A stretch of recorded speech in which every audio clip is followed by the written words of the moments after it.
My parents and my elders and my teachers did not coach me or warn me about the feel-good of the body and stimulation. And in the scriptures that hold the wisdom, there's a sweet encouragement 3 times. Song of Solomon, chapter 2, chapter 3, and chapter 8. Precious ones, do not awaken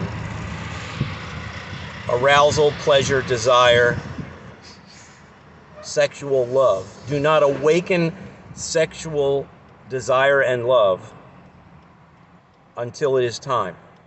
Nobody ever talked to me about that. And I was what you would call a mistake baby and a horror and a terror to my mother, terrified that she had gotten pregnant. And nobody approached conversation about that topic at all. Now, I don't hate those people, but the buck stops here, baby.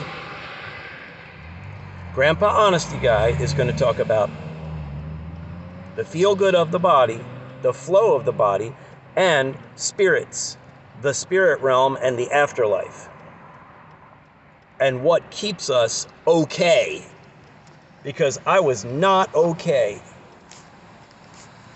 for long periods of my life. I was not okay for most of 40 years.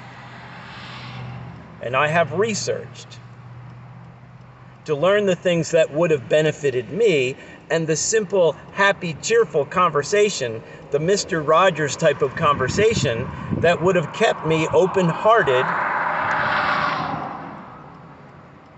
letting the older people know, hey, there's something going on. Hey, the feel-good of the body has arisen. Hey, what am I supposed to do when this feeling happens or that thing happens? I didn't get coaching. And that was an article of neglect.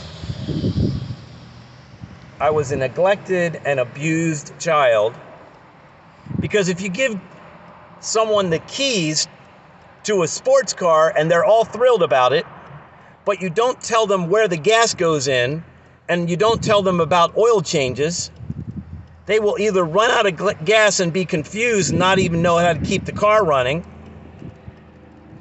or the motor might blow up because they never changed the oil. If you never teach them about the laws of the land and driving, and you just let them go drive, shame on you for not coaching the person on how to handle the power that you've given them by giving them the keys. I was given the keys of life.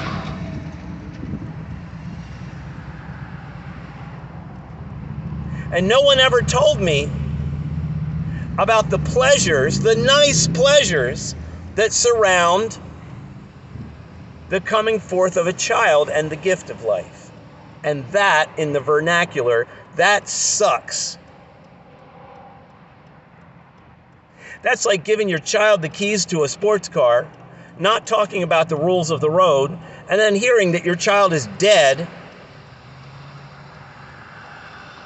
because they had a head-on collision or somebody T-boned them and they died because you didn't give them warnings about the dangers, about the equipment they were given.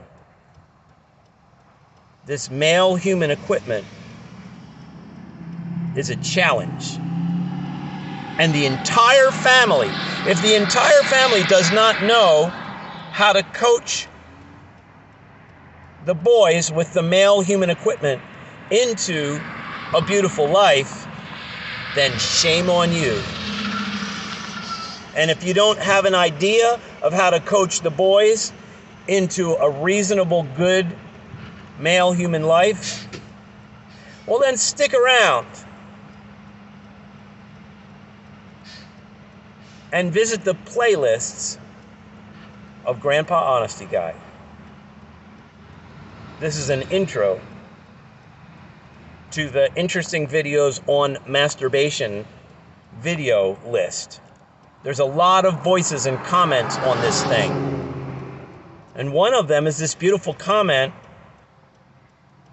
where women who are being interviewed basically say to everybody, don't start self-gratifying yourself. Don't start. If you haven't started, don't begin to give yourself the feel-good and physical gratification. Women, a voice. And also research the No.F.A.P movement, N-O.F.A.P, no free access pornography, and research the No PMO movement, no pornography, masturbation, orgasm. There's a group of people that don't have nothing to do with religious stuff who are talking about how awesome it has become for their lives because they have stopped watching pornography, stimulating themselves to an orgasm. They've got less social anxiety, way less depression, no suicide feelings,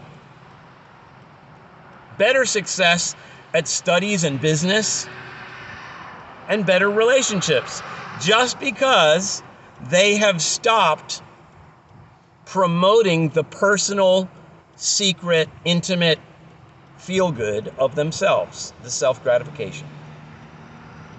Check it out. Might be helpful to you and your people.